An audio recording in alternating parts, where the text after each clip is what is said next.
menurut lu nih sebagai akademisi, tanggung jawab sosial seperti apa yang harus dimiliki seorang akademisi musik atau sekolah musik atau universitas musik terhadap perkembangan seni musik di provinsi lah kita ngomongnya. Ya, Hmm. yang pertama jelas dia harus jadi katalisator. Katalisator. Ya, motor penggerak. Oke. Gitu loh. Jadi dia nggak harus jadi pelaku tapi bisa memantik orang untuk bergerak. Oke. Gitu ya. Misalkan kayak banyak hal, ini kan bisa diterjemahkan ke dalam banyak hal. Misalkan oke, gue nggak bisa bikin orang buat suka musik nih. Tapi minimal gue bisa bikin orang rame ngomongin musik dalam waktu 1 kali 24 jam. Iya. Misal gue bikin postingan, gue bikin video, bikin status yang itu kontroversial. Iya. Tapi kontroversialnya itu bukan yang sensasi ya, Iya. tapi lebih kepada buat memicu ini orang gitu lah, apa namanya, curiosity, apa namanya, rasa penasaran orang. Iya, iya, iya. Sehingga itu jadi diperbincangkan kan gitu. Sama seperti sekarang orang-orang di dunia media sosial itu kan curiosity-nya kan tinggi. Kadang-kadang hal-hal yang mereka nggak tahu juga, kalau misalkan kayak kemarin ada istilah apa gitu kan, banyak hal kan, kadang-kadang kita dari hari ke hari itu ada banyak istilah-istilah baru gitu yang kita nggak ngerti kan apa.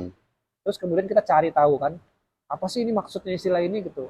Ada orang bikin hashtag begini, gue nggak ngerti, gue cari tahu gitu. Oh maksudnya ini gitu. Konsepnya sama seperti begitu. Artinya bagaimana kita mendorong orang lewat satu tindakan kita gitu. Misalkan contoh yang lain, misalkan kita bikin konser, bikin satu pertunjukan gitu kan. Nah satu pertunjukan ini kemudian jadi ramai diperbincangkan orang, terlepas dari pertunjukannya bagus atau jelek, ya kan? Iya. Tapi kan secara sosial itu jadi perbincangan. Iya. Wih kemarin di kampus itu bikin video, cuman gini tuh, wah ini gini banget. Iya. Terlepas itu dari bagus atau jelek, at least kan jadi perbincangan. Iya, iya, iya. Ada perbincangan Ada di situ. perbincangan di situ. Terus ada orang yang mengulas di media, naik tuh, Iya. gitu loh. Konsep dagang sekarang kan begitu Iya, kan, iya, gitu. iya. Itu yang dimanfaatin orang, makin naik ya makin ini gitu kan. Sebagai katalis itu ya, katalisator ya. Katalisator, balik lagi ke fungsi yang tadi bahwa kita harus jadi motor penggerak. Motor penggerak itu bukan hanya eksekutor, tapi kita bisa jadi dalangnya dari. Iya. Kalau misalkan kita nggak bisa bikin, ya itu tadi, kita bisa bikin sebuah pertunjukan, atau mungkin kita bisa menggerakkan orang untuk mempertunjukkan sesuatu, atau mungkin kita bisa ya lewat kompetisi, lewat lomba kan, mendorong, menarik orang itu buat muncul gitu loh. Lu udah, gue yakin di sini nih udah banyak pemain apa misalkan, pemain alat musik bass, cello atau apa. Cuman kita pengen tahu ya gimana caranya, ya udah kita bikin lomba. Kan nanti muncul tuh, turun gunung semua kan. Ya. Ya kan? Dipancing pakai hadiah gitu ya. Lomba musik chamber gitu. Orang nggak pernah lihat kan, chamber itu apa gitu kan. Itu kan istilah yang secara khusus di musik klasik kan. Chamber music itu kan musik kamar. Formatnya itu ya violin 1, violin 2, viola, cello. Nah, kan nggak umum kan gitu. Tapi kalau itu kita pantik gitu lewat satu momentum, kan orang jadi terbangunkan kan gitu, jadi tergugah gitu buat, oh ya ada ya, udah kita undang aja dulu, kita undang media segala macam. Akhirnya muncul satu pengetahuan baru, kesadaran baru, oh ada musik kayak gini tuh gitu.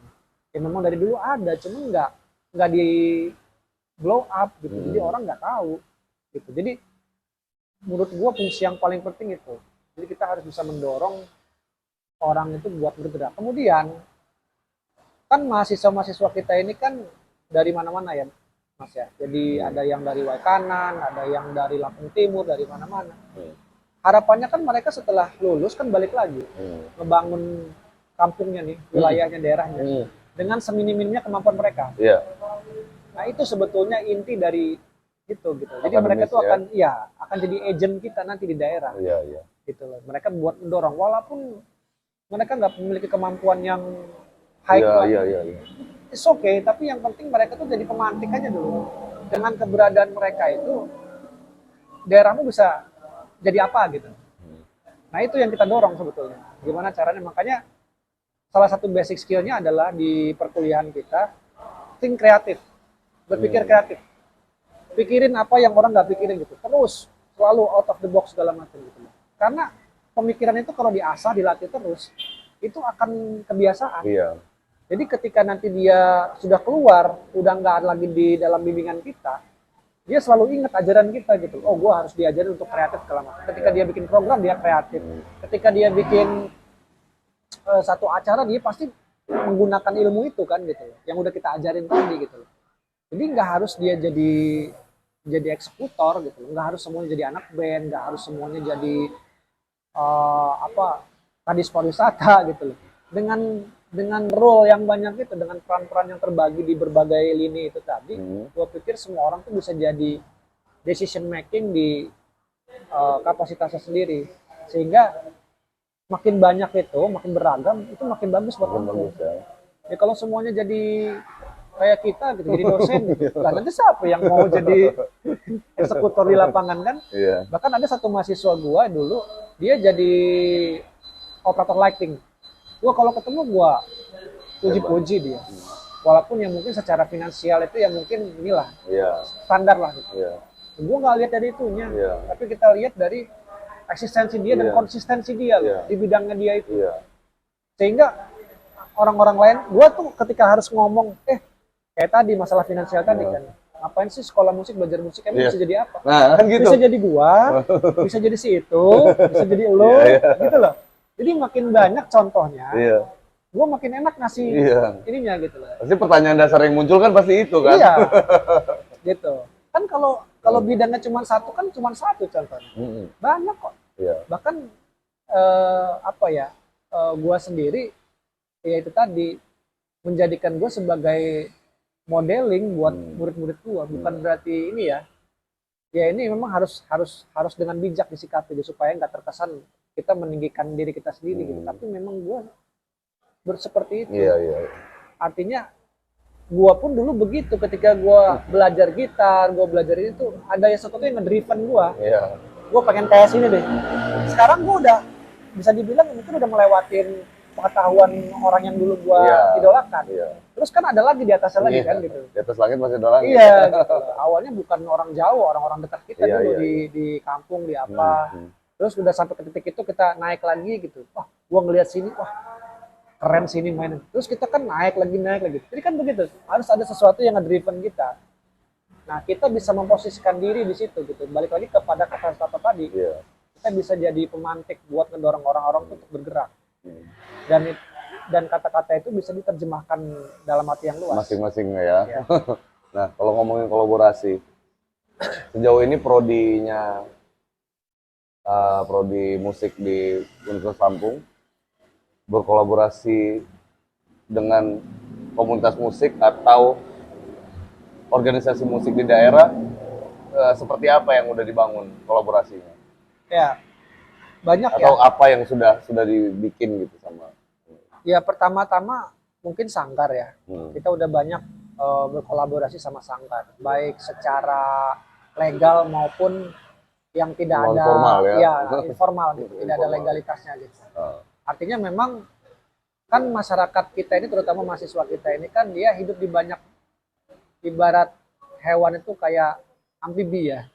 Dia di darat hidup, di air juga hidup, di dua alam ya. Dua alam. Jadi mereka itu selain jadi insan akademisi, rata-rata kalau misalkan sudah keluar dari kampus mereka tuh tersebar. Ada yang di Sanggar. Gitu.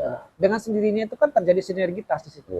Jadi ketika dia mempositioning dia di kampus, mereka akan memfungsikan sanggarnya mereka nih buat terkoneksi dengan kampus kita, mengadakan kegiatan misalkan. Oh ya, dia nanti minta tolong nih buat pinjam alat, support apa segala macam. Begitu pun sebaliknya. Terus kemudian dengan para seniman atau komunitas. Gue pernah beberapa tahun yang lalu waktu masih aktif di komunitas jazz ya. Sekarang juga masih aktif tapi nggak terlalu intens gitu. Gue bawa tuh ke kampus komunitas itu. Untuk apa? Satu, buat mahasiswa gue buat pembelajaran, ya kan, buat ngelihat bahwa oh gini loh.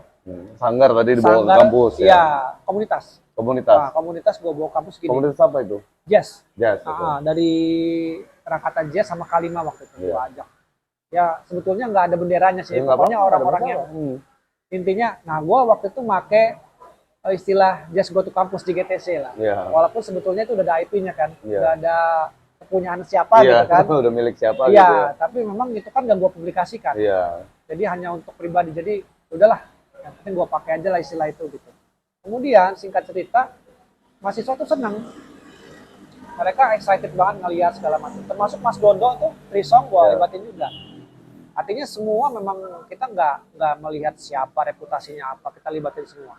Mahasiswa cukup nonton sama terlibat. Ada yang kita libatin suruh main juga, seniornya, yang juniornya nonton. Bukan cuma nonton, tetapi mereka juga ada yang bersinergi gitu. Ada yang dia ngoperatorin, ada yang dia sebagai bantu-bantu di bagian yang lain gitu. Artinya semua terlibat kan.